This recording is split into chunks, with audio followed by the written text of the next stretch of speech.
Bonjour tout le monde. Écoutez, aujourd'hui j'avais envie de vous faire un petit partage sur un sujet qui intéresse de plus en plus de personnes, à savoir des personnes qui se posent des questions du style qui sommes-nous vraiment, d'où venons-nous et pourquoi sommes-nous ici. Beaucoup de personnes en fait s'ouvrent à la spiritualité et c'est normal qu'on commence à se poser toutes ces questions. Donc voilà, je voulais essayer en tout cas de vous en parler, d'approfondir un petit peu le sujet. J'avais déjà écrit des articles dessus et peut-être que c'est l'occasion aujourd'hui d'en parler davantage, d'approfondir un peu plus. Alors pour commencer, je voulais vous présenter ce qu'on appelle la charte de la présence divine. C'est-à-dire ce schéma, cette illustration nous montre qui nous sommes. Alors, comme vous pouvez le voir sur le... J'espère que vous voyez... Je vais rapprocher un petit peu. Comme vous pouvez le voir sur le dessin, il y a 3 personnages. Le premier personnage qui se trouve en bas, c'est la personnalité. C'est notre corps humain en fait. C'est notre être humain. Au-dessus, ce personnage blanc représente notre âme. Alors l'âme n'est pas un être, c'est une essence. C'est un souffle de vie qui va animer en fait le corps humain pour lui donner vie. L'âme est constamment, comme vous pouvez le voir, l'âme est constamment connectée à l'être humain par le biais de son cœur. Vous voyez ? Il y a comme un soleil d'or et une aura lumineuse tout autour. Voilà, qui relie à l'âme. Et au-dessus de l'âme, vous avez en fait votre être véritable. C'est ce qu'on appelle la présence divine, le soi supérieur, l'être divin, l'être spirituel, le guide intérieur, bref, voilà. Ça, c'est votre identité véritable. L'âme est immortelle, mais elle n'est pas inaltérable. C'est-à-dire que, au vu de toutes les expériences que l'être humain va suivre, l'âme va se charger en fait de toutes ces expériences, de toutes les émotions, les vibrations que l'être humain va accumuler. C'est-à-dire que par exemple, de façon très concrète, quand le corps humain est malade, il est fatigué, il se sent un petit peu appauvri, affaibli, eh bien son aura va changer de couleur, va changer d'éclat. Et l'âme va en être affectée. Les souffrances que l'être humain va vivre tout au long de sa vie vont être aussi comme des stigmates, des blessures qui vont aussi affecter l'âme. Donc l'âme porte ce qu'on appelle un fardeau, un karma, de toutes les expériences des vies que l'on a accumulées, que l'âme a accumulées, et qui, selon certaines leçons qui n'ont pas été apprises, certaines blessures qui n'ont pas été guéries, certaines choses qui n'ont pas été résolues, alourdissent en fait le fardeau de l'âme. Et l'objectif de l'âme, c'est de se réincarner pour justement alléger ce fardeau et retourner dans la lumière pure comme à son premier jour, entre guillemets. C'est une image. Mais personne ne force l'âme, puisque l'âme en fait, comment vous expliquer? L'âme, c'est l'intermédiaire entre l'être humain que vous incarnez dans ce monde et votre être divin véritable. L'être divin, lui, vous voyez comme il est beau, comme il est puissant, comme il est lumineux. L'être divin est non seulement immortel, mais aussi inaltérable, c'est-à-dire qu'il est parfait. Rien ne peut le détruire, rien ne peut le salir, rien ne peut l'affaiblir. Son énergie est constamment connectée au divin, donc constamment ressourcée, rechargée. L'être divin reste dans cette dimension supérieure, tandis que l'âme, elle est en fait l'intermédiaire entre les deux. Vous voyez ? Elle glisse dans ce corps humain pour lui donner vie. C'est juste un souffle, c'est une essence. Alors donc lorsque vous vous alignez sur votre cœur, lorsqu'on vous dit de vous centrer sur votre cœur, vous vous alignez en fait totalement, non seulement à votre âme, à votre présence divine, c'est-à-dire votre être véritable, mais au divin aussi, à l'univers. C'est comme une ligne verticale, ce qu'on appelle la connexion en fait, la connexion au divin qui s'établit, mais de façon consciente. Cette connexion, elle existe tout le temps, en permanence, elle est tout le temps là. Vous n'êtes jamais coupé du divin. Vous l'êtes parce que vous n'êtes pas conscient d'être connecté. Vous voyez ? Lorsque vous êtes conscient que vous êtes connecté, par exemple lorsque vous vous mettez à méditer, vous prenez conscience de cette connexion, donc là vous le ressentez. Et vous ressentez les vibrations dans votre corps, vous ressentez les énergies, vous pouvez entendre des messages, voir des images, entendre des mots, vous voyez ? Et recevoir votre potentiel divin, recevoir les messages que vos guides, par exemple, ont à vous communiquer. Vous pouvez également bénéficier de dons, de pouvoirs psychiques, médiumniques qui peuvent se réveiller. Bref, il y a plein de possibilités. Donc, l'idée, c'est de se connecter le plus souvent possible pour vous aligner à votre être véritable divin, pour recevoir tous ces cadeaux et recevoir le plan, si je puis dire, de votre incarnation humaine dans la matière. Donc, votre corps n'est pas votre corps véritable. C'est un corps témoin, c'est un corps avatar, c'est un véhicule dont il faut prendre soin, bien évidemment, puisque si vous ne prenez pas soin de votre corps, il peut tomber malade, il peut se blesser, il peut être détruit d'une manière ou d'une autre, et l'âme ne peut plus vivre son expérience dans ce monde matériel. Pourquoi l'âme s'incarne dans un corps ? Parce qu'elle a besoin et envie de vivre des expériences dans la matière, sous une forme humaine, parce que la forme humaine est riche d'émotions qu'on ne trouve pas forcément dans les plans supérieurs de lumière. Les émotions, elles sont intenses, elles sont passionnées. Dans les plans de lumière, tout est, comment dire, équilibré, harmonieux, paisible. Vous voyez ? C'est certainement beaucoup plus agréable à vivre parce que c'est plus paisible, c'est plus juste, on est centré, on vit moins de, comment dire, d'excès au niveau des énergies. C'est beaucoup moins éprouvant, beaucoup moins épuisant. Mais les expériences humaines, les expériences dans la matière, permettent à l'âme de grandir, permettent à l'âme d'acquérir des enseignements, des leçons de vie et d'évoluer et d'élever sa fréquence vibratoire qui va lui permettre de se rapprocher toujours plus des plans supérieurs et du divin, bien évidemment. Dans l'univers, il existe un minimum de 50 dimensions, donc vous imaginez un peu, on est loin du compte. Hein. Donc on évolue toujours. Hein ? L'âme ne s'arrête jamais d'évoluer. Et par l'expérience de ce corps humain, eh ben, elle va emmagasiner des expériences, elle va s'enrichir, tout simplement. Alors, comment vous dire parce que c'est pas toujours évident d'en parler pour des personnes qui ne sont pas du tout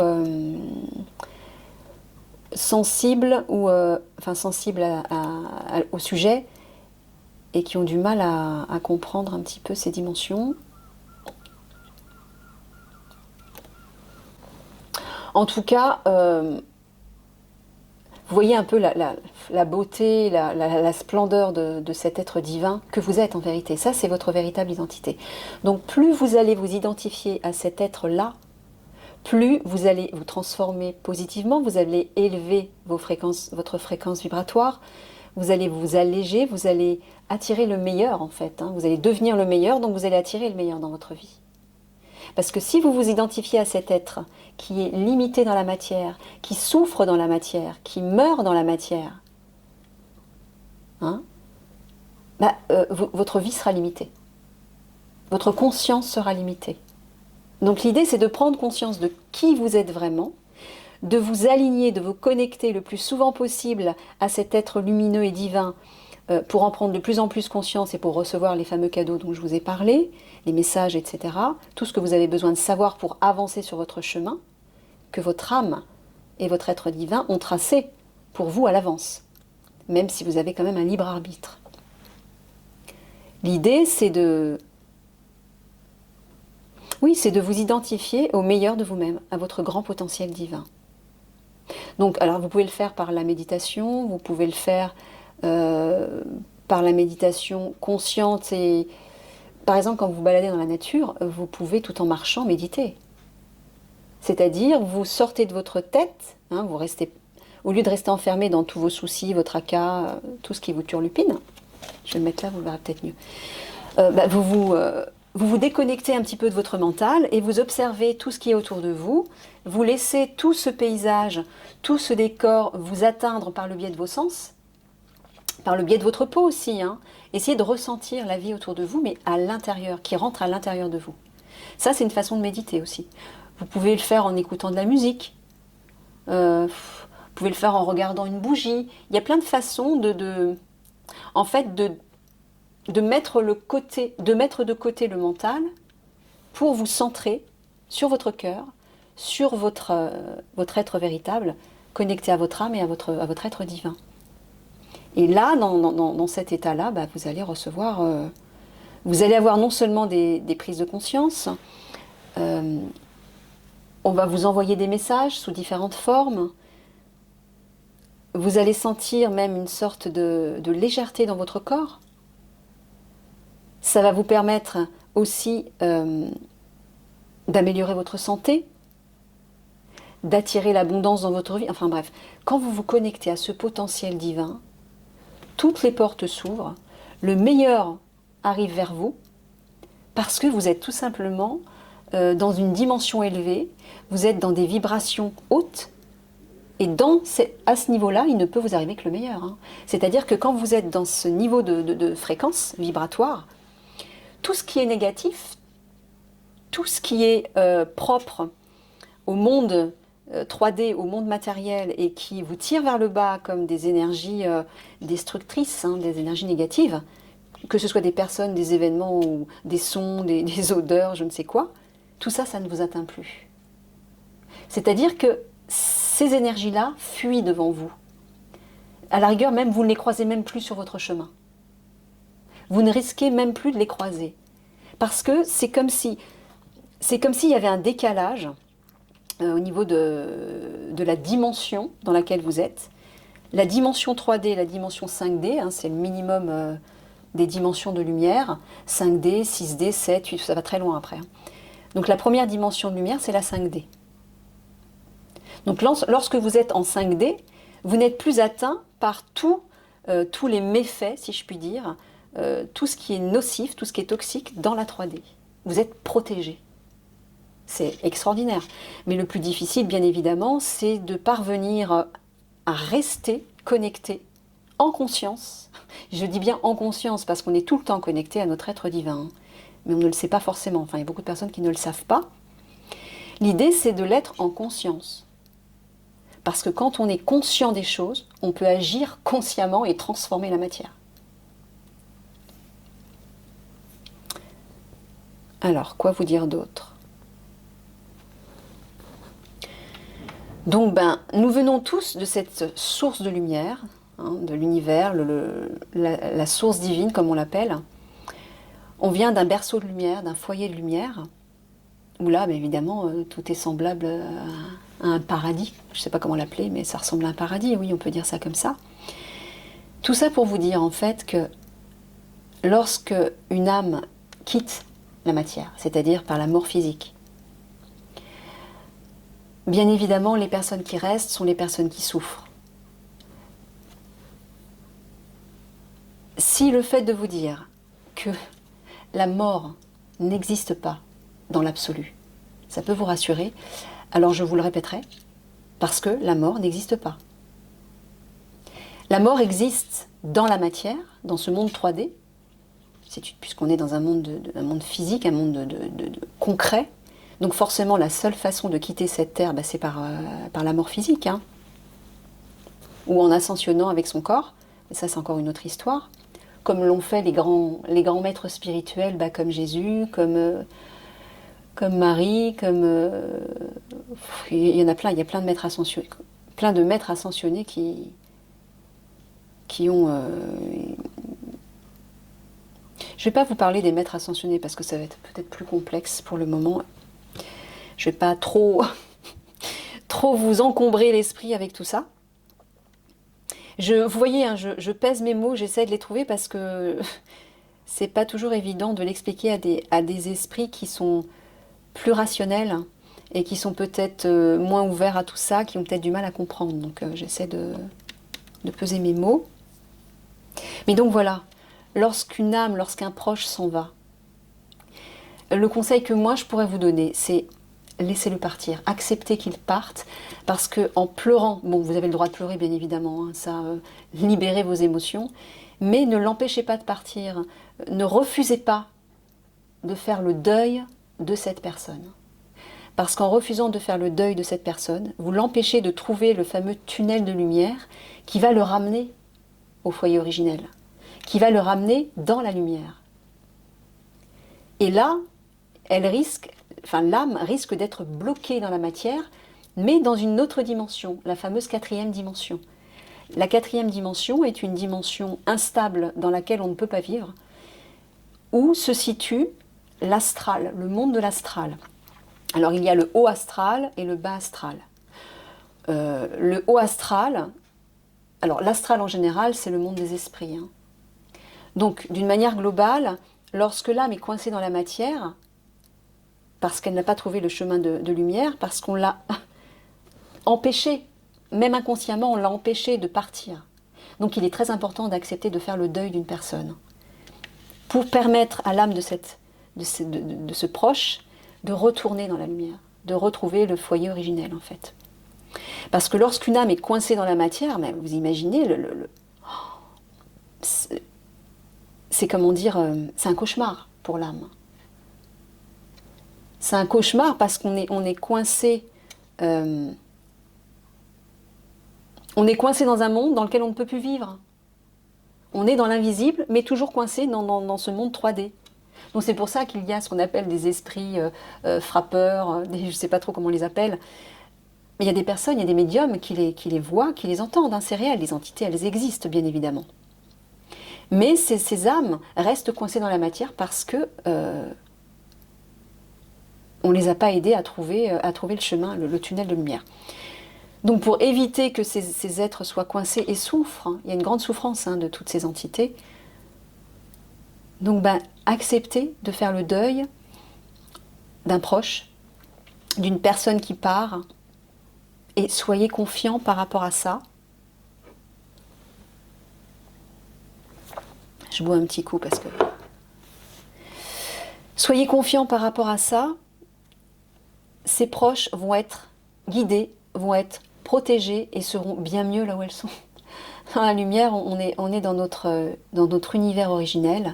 On est entouré de notre famille d'âmes, donc de la vraie famille. Parce que je suis navrée de vous le dire, mais votre famille biologique dans ce monde n'est pas votre vraie famille. D'ailleurs, il y a beaucoup de personnes qui se rendent compte. Elles n'ont rien à voir avec leur famille. Il y a trop de désaccords, il y a trop de décalage énergétique, justement, vibratoire. Votre vraie famille, c'est votre famille de lumière. C'est votre famille d'âme. Que vous pouvez aussi retrouver dans la matière, bien évidemment. Bon, je ne vais pas parler de ça aujourd'hui. Donc voilà, pleurez, oui, libérez votre chagrin, mais acceptez de faire le deuil de la personne qui part. Laissez-la partir. Laissez-la retourner dans la lumière. Et croyez-moi, elle n'est pas morte. Elle est toujours en vie, son esprit, son âme est toujours en vie. Et à la seconde où vous pensez à cette personne, à la seconde où vous lui parlez, à la seconde où vous lui envoyez de l'amour, elle est là, près de vous. Pourquoi ? Parce que quand on réintègre son être divin, on réintègre son être multidimensionnel. La multidimensionnalité permet en fait d'être partout à la fois, dans tous les mondes possibles, dans toutes les dimensions possibles et dans toutes les époques possibles. Passé, présent, futur.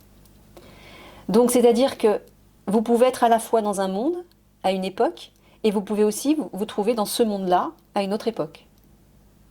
Parce que vous n'avez pas de corps, vous êtes un être de lumière, vous avez la possibilité de vous incarner, de vous réincarner ou de prendre une forme visible, c'est possible. Dans ces plans supérieurs de lumière, c'est tout à fait possible.